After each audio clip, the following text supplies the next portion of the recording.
G'day guys, welcome back to the channel. It's Enno here from Fantasy Take TV. Today I thought I'd just do a short video on some of the most traded in and out players for this week. It's a bit of a pivotal week, obviously round 3.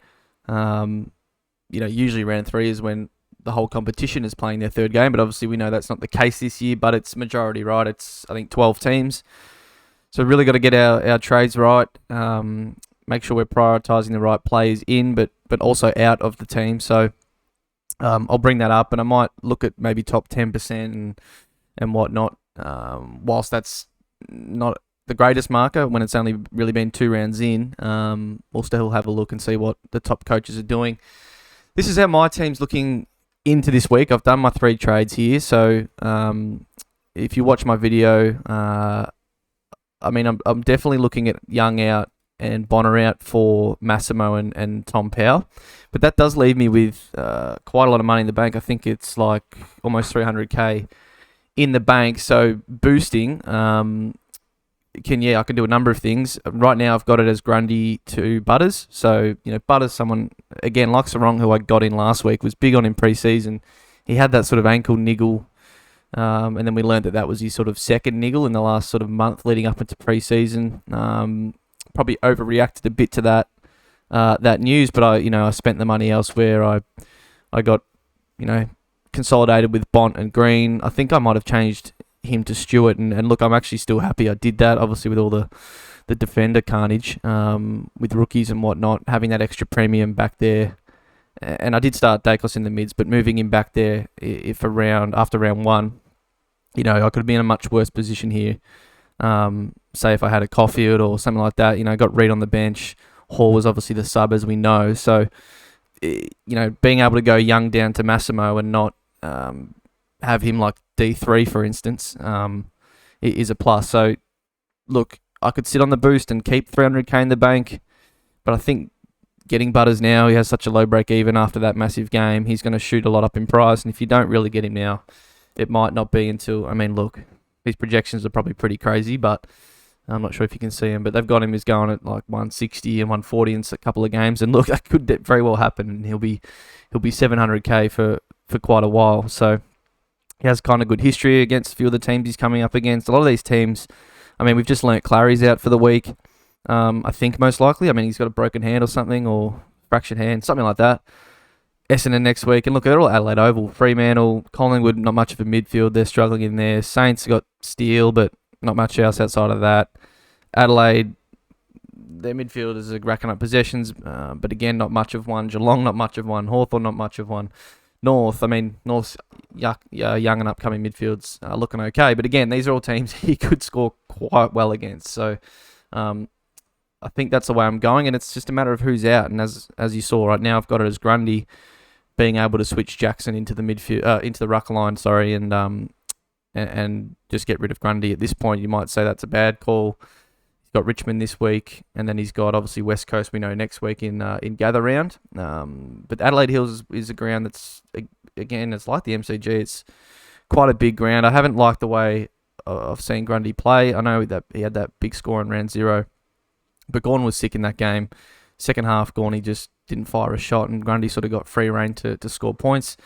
Grundy had a nice second half week just gone as well, but I just don't like the way he's going, and he's going to be out for me at his buy round anyway. So doing him now, I don't really have any issue with. It's kind of just betting Wines really against Grundy, because they're probably the 2 that I could trade out to Butters. But I don't mind having a double sort of Port mid set up. Horn Francis is out for at least another week, maybe even 2. And I think these night games that Port have got coming up, at home against Melbourne on Saturday night. Next week it's Friday night against Essendon, obviously both at home. I think they'll suit him better, a night game instead of the 2 games they've had currently in the afternoon against opponents that haven't really got much of a midfielder or firing much of a shot. There's not been a lot of stoppages in those games. I think he has a better chance of scoring more than Grundy over the next 2 weeks, but I could be totally wrong on that. It's probably just 2 weeks anyway, and to be honest, Wines might even be gone for me by then anyway. So that's currently what I've got. It gets me Powell in, it gets me Massimo in. I've sort of got the luxury to do this without having to go and grab a Carroll or a Dempsey or one of those sort of rookies, as I've already got them. So that's a positive. And then I shouldn't really need to use, I'm down to 3 boosts now, and I shouldn't have to use one until upgrade season, sort of coming out of the early buys, round 6, round 7. So next week, looking at Sam Darcy in. Hopefully not Sean Darcy quite yet as a Jackson owner. But Sam Darcy as a rookie is going to have to come in, and it's just really deciding who for, right? So targets to use this sort of 150k are probably Flanders and Whitfield as the two.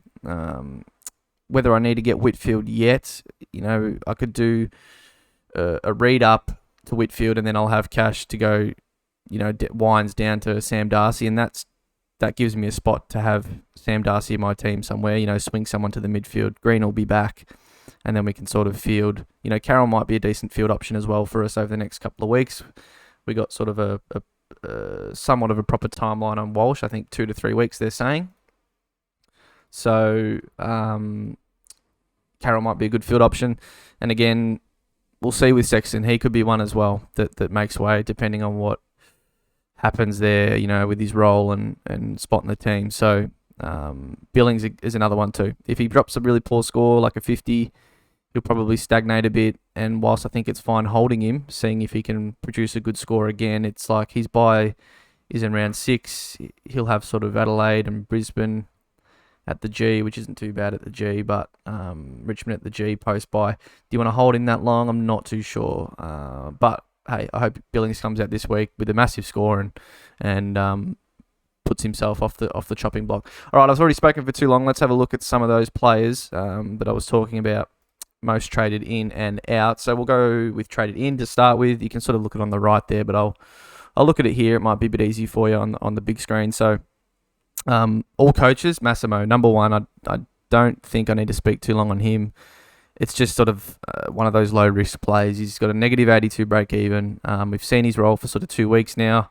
He's 220k. I'm happy enough with it, even with a few 60s, which obviously we're not hoping he scores. He's going to rise quite a lot of money. I think he has the upside to do more than that. And they're quite a couple of decent matchups. Collingwood in gather round, maybe they've turned their form by then. We'll see what happens tomorrow night. Gold Coast, that's maybe not as easy, but then, got North at Marvel, that might be all right. So, yeah, we'll see how Massimo goes. I think it's just one of those you sort of have to get, especially with the carnage in defence as well. And that's why we see Toby Pink here at number 2, right? People looking for a rookie, and I think if you need one, and say you've already got Massimo and you need to swap a Caulfield or Reed just to get some players playing this week and just fix up those positions in general, Pink is probably the one. He's probably as close to locked in job security as you have right now with any defender rookie that's not injured. So, yep, I'm totally fine with him. And then Tom Powell's another one, totally fine with. Kind of like Massimo, obviously a bit more in price, but we're kind of begging out for forwards, and he has the potential to be a keeper. A 95 against GWS in round 1 is actually promising against that team who's flying right now, away from home as well. Looked really, really good last week against Freo. As they were flying in the first half, he was in everything. I think he had 16 handball receives, but mixed in with some contested ball as well, kicked a couple of goals. Look, that's probably close to his best game for the year, so we can't be expecting that too often, but negative 47 break even. He, with a couple of 80s, he makes 100k in 2 weeks, and that's, again, kind of like Massimo, low risk, but has the potential to do more, right? Gets, after those 2 games, gets Geelong and Hawthorn, who, again, not much of a midfield at the moment, or in-form midfield. I know Geelong have started the season well, but he should be able to score on them. It is down at Geelong, though, so that might not help, but hey, I think Tom Powell is one that's kind of an easy one to take a swing on. So totally okay with that. Then we get into a couple of primos. I mean, if someone's got some spare cash left over, I've already got Sarong, but like I'm doing with Butters, and they want to grab him, have really liked his start to the season, which I'm not sure how you couldn't, before he absolutely shoots up in price. Freo's run is okay. It's up and down, I think. Like Adelaide should be fairly okay at home this week. Then they get sort of a double Adelaide Oval thing, which a few teams have, obviously gather round, but then they have Port straight after, so they'll probably stick around, I'd say. And then back at home against West Coast in the derby. is pretty nice. And then there's Richmond sort of mixed in, but it's, in between some harder ones. Like Port's tough, Dogs are uh, decently tough. Sydney might be tough this year, but it's sort of good 1 week, maybe a bit tougher the next. Saints might be alright, Pies might be alright, but mixed in with a couple of tougher teams. So look, I don't hate Sarong as one people are jumping on in the premium sense. I think I'd probably still have Butters ahead of him if you don't have either. That might be where I sit, but I don't think you can go much wrong with either. Nas is an interesting one. Now, I owned him last year. I got him in as a sort of a cheaper price. I can't remember what round it was exactly, and he was good, but he had some games where he just has a bit of a low floor. I think I got him in for maybe 400k around this point. It might have been post his bye, and he sort of good first up game against Sydney, but then a wet game against the Tigers. I was there that day. It didn't really suit him, and he couldn't get a lot of the ball. Followed it up with a 116, but then again poorer one at West Coast. Followed up with a 110, and he sort of finished the season okay. So I think that's last year. That's when he was sort of coming into his own as a player, and this year we've seen him start absolutely phenomenally. He's gone, I think, a flat 100 and then a 120, and it's sort of just he needs a lot of the ball. He does kick it a lot too. He doesn't get a lot of contested, so I think he's good at his price. I think you probably get what you're paying for at that price, and he might go somewhere around 95. And if you think he has upside to go 100 plus, then I think you should be jumping all over him. But I'd just be wary of his low floor. Some games, there's Sinclair back. We'll wait and see if Bonner stays in the team, and that's something you may obviously not find out for a couple of weeks. He might stay in and then get dropped eventually. We don't know. But I do love Nas. I do like him. So I will not begrudge anyone who's going in that direction. Some people are going Sam Darcy early, and I don't think that's smart. Especially if you're trading out someone like, and we'll see what rookies are getting traded out when we flip to that. But someone like a Sexton or a Jai Clark, I don't love doing that now and going early, like early out and then early Sam Darcy in. There's always risk of injury. We've just seen it with a lot of defender rookies. He is a big, tall kid that's had some injury issues in his sort of young career, so I wouldn't, great matchup this week, and I get it. I'd love to have him on field this week in my team, but I probably wouldn't be doing that just yet. We'll set him, see him get through another game, see him picked for his third, and I think that's totally fine to get on him then. I just wouldn't probably go early on something like that, just with all the carnage that could eventuate. Luke Ryan, again, I'm not going to begrudge anyone going his direction. He's probably fairly priced, I'd say, for what he can do. He's someone that has a more wider range in his scoring. So he's someone I think we could get cheaper at one point, but obviously right now we're not going to. If we look at this year, he's gone 165, 127, break even at 54. He's sort of basically heading towards 650 and possibly higher, depending how he goes. But as we saw last year, there is the chance of him dropping a 90 or an 80 and in consecutive weeks as well, and you could get him somewhere in the 500s maybe later on. So look, if you want to defend a premium and maybe you're going up from a Hayden Young, you've already got Stewart or you've already got Sheasel. I mean, Sheasel's probably non-negotiable at this point, so if you don't have him, I'd be going there. But I guess the question's probably for people, Stewart or Ryan. I'd say if they don't have either, which direction do you go? And I'm probably going to keep getting this wrong, but I'd say Stewart for me. He's got obviously a much longer proven history. You sort of get what you pay for with Stew. He's very consistent. He won't drop in price as often. Whereas, as I said before, with Ryan, you might be able to get him cheaper at some point in the season. So that's probably where I'd sit. But I think both are pretty good options at this point. Looking at the defender landscape. Dempsey. Now, I think a lot of people, just with all the carnage that's been thrown up, are gonna, this. I think any other time there'd be a lot more than 3.3% jumping on him. I'm actually surprised that's very low. Yeah, that's very low.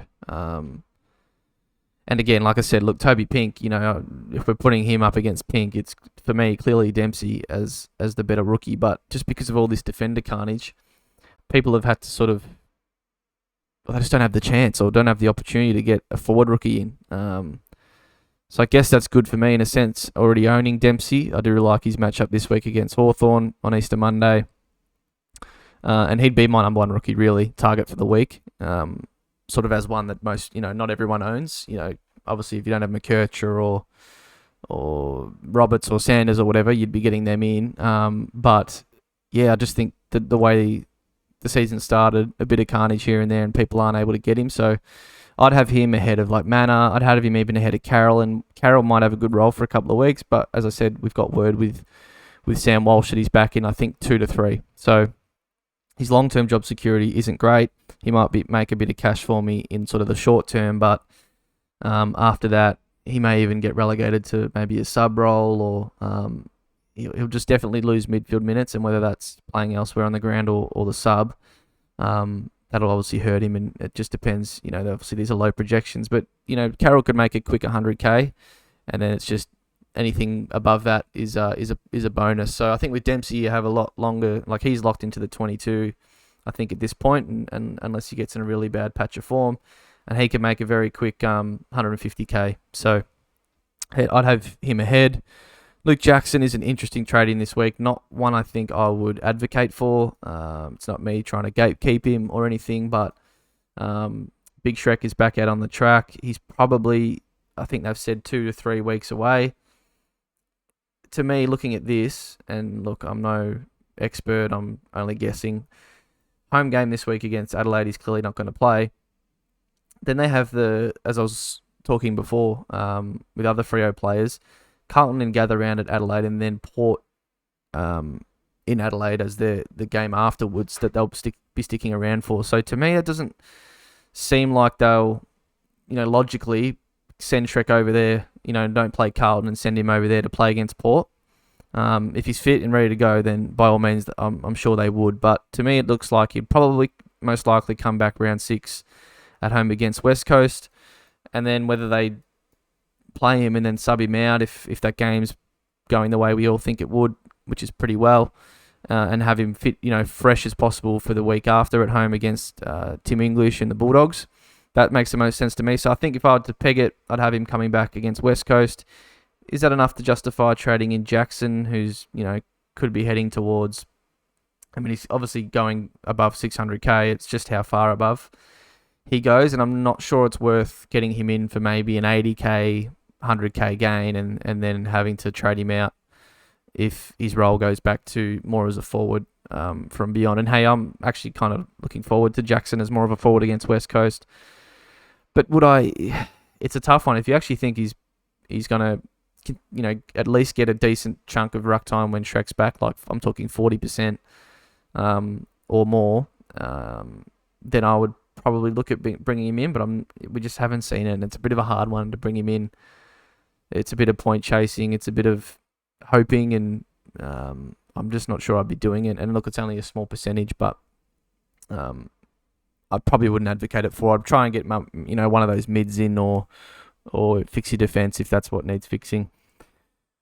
McKercher, let's move on. You need him. I don't want anyone that's watching this video to bypass him this week, so please do get him in.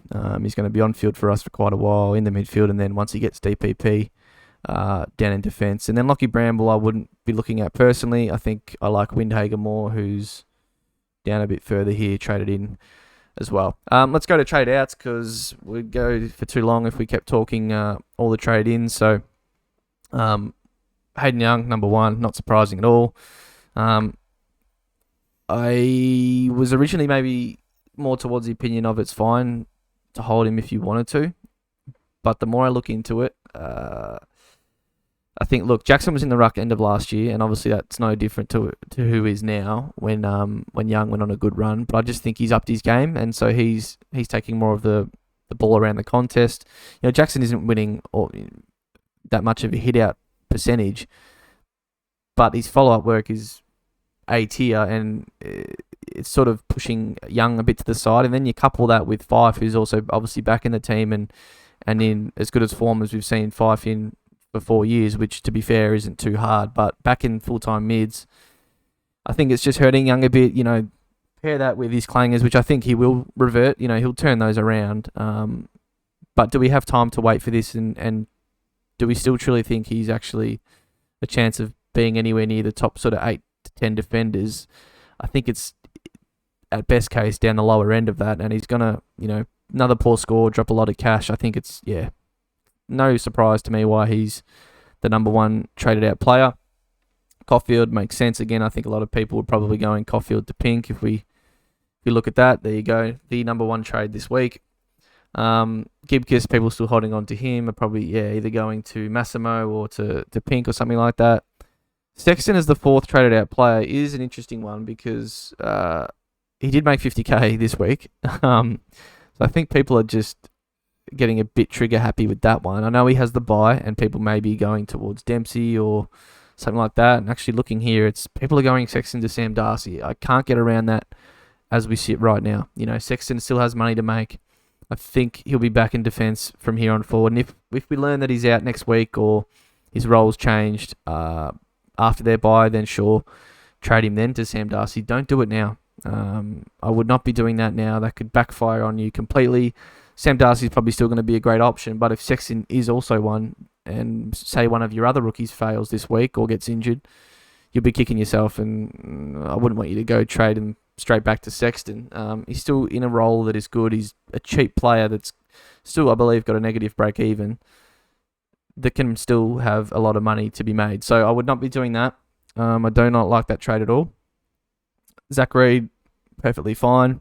I think he's 4 weeks. They said on the updated injury report this week. So yeah, it's one of those that if you're really short in defence, then sure, trade him, trade Caulfield. But for me, I think I'll be holding on to him just until I get a bit. I don't have the chance to get Pink this week, and I'm not too upset by that. But we'll see if any other rookie defenders pop up. We might have Tom Brown from the Tigers. We might have Warner back for Freo, or in 4 weeks' time, hopefully Reed comes back and he can make his money then. So, if you have the luxury of getting a Toby Pink in for Reed this week or something, then do it. I'm not sure where I sit with boosting for that. It's a tough one because if you don't really need them on field, maybe you don't do that and the boost be more valuable later. That's one you're going to have to toss up with your own team and where you see how you value the boost. But maybe for me, I wouldn't do that. And Pink's not such an important rookie that you have to absolutely grab him this week. So tough one, but I probably wouldn't boost for that. If you can still, you should be able to do your other moves. That doesn't make you any money or anything. So that's probably where I sit. Nick Martin, yeah, I traded him out last week.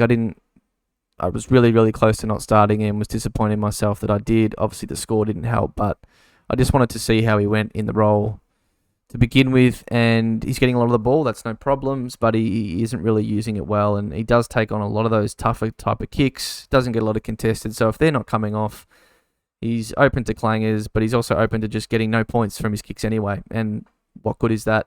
For SuperCoach, absolutely nothing. So I think for now, he's fine as a fantasy pick and hold.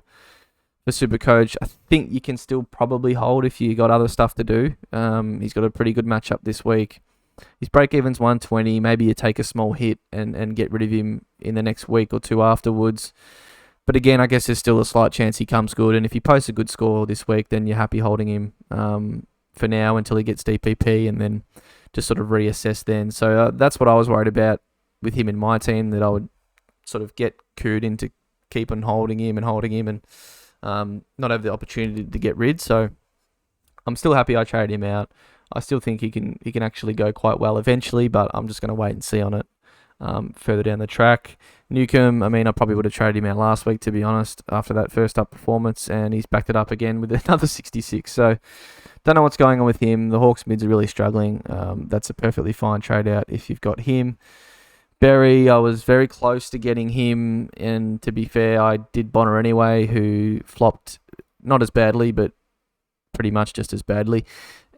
Berry would have been the better pick for me in obviously what I did, still made the 44k, so I actually don't really have a problem with people trading him straight back out.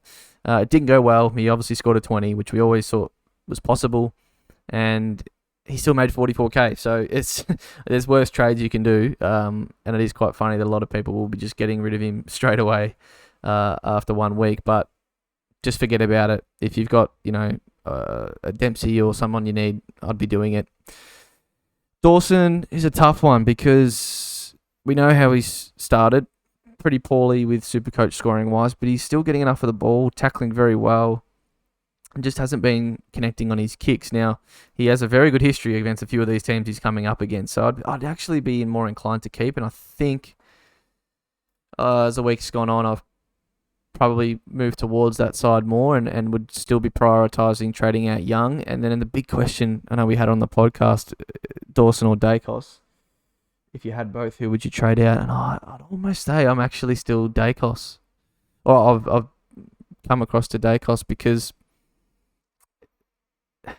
it's tough, but Dawson doesn't have the bye, doesn't have the possibility of a tag that Dacos could.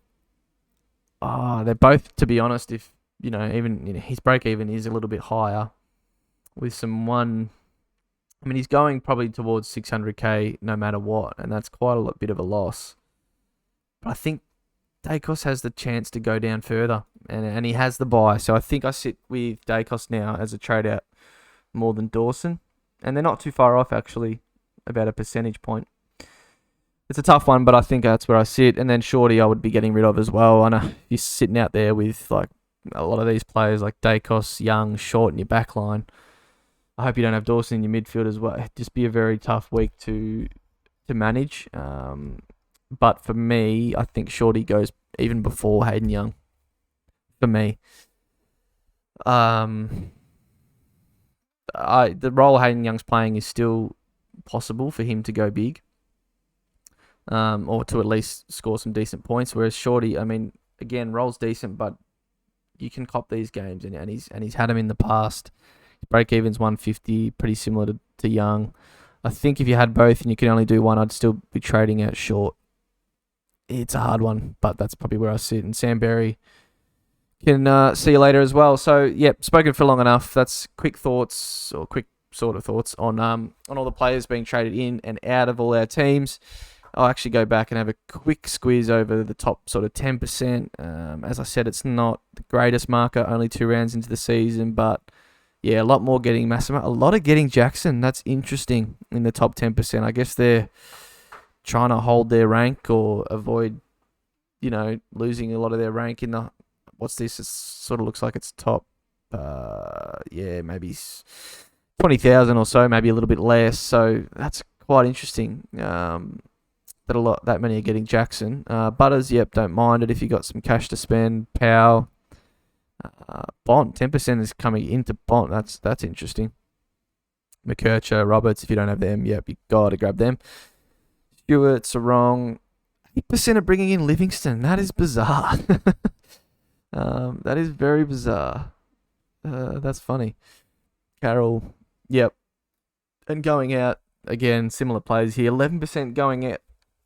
That is weird. So they started Rao, got a couple of decent scores, or one good one okay one, and have said goodbye. So that's interesting. I guess they started too many bye players and want to jump off. You jumping off 5. I don't hate that, but he's going to play this week, so I probably would just hold and see. Windsor, that's fine. I think Windsor to like a Dempsey is fine.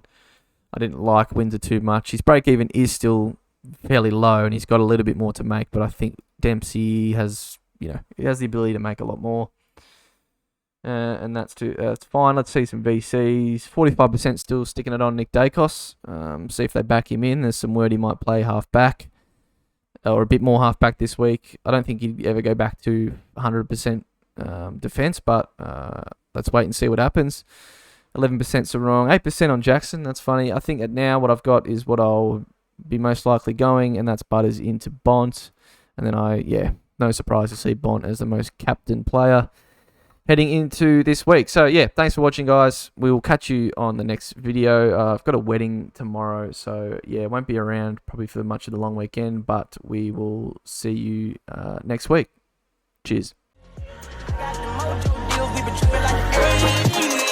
Pulling out the coupe at the light.